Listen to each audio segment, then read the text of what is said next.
बऱ्याच मित्रांना डिझायर गाडीमध्ये हे बटन कशाचं आहे ना ते माहितीच नसतं. तर ह्या बटनाचा विषय असा असतो की हे बटन दाबलं की मागच्या काचेवरती जे फॉग आलेलं असतं ना ते हे बटन दाबल्याच्या नंतर जातं. थोडक्यात ह्या बटनाला डिफॉगर मोड असं म्हणतात. आता तुम्हाला दाखवतो बघा कसा फॉग जातो.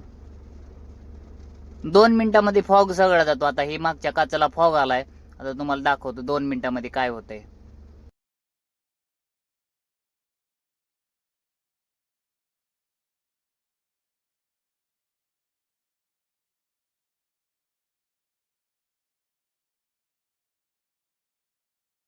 बेसिकली विषय काय असतो की मागच्या काचेवरती ज्या आडव्या पट्ट्या लावलेल्या असतात ना त्या फॉग आल्यावरती ते बटन दाबल्याच्या नंतर थोड्या थोड्या गरम होतात.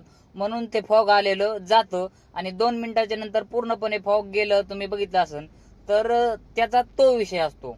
2 मिनिटाच्या नंतर पूर्णपणे फॉग गेलेला आहे.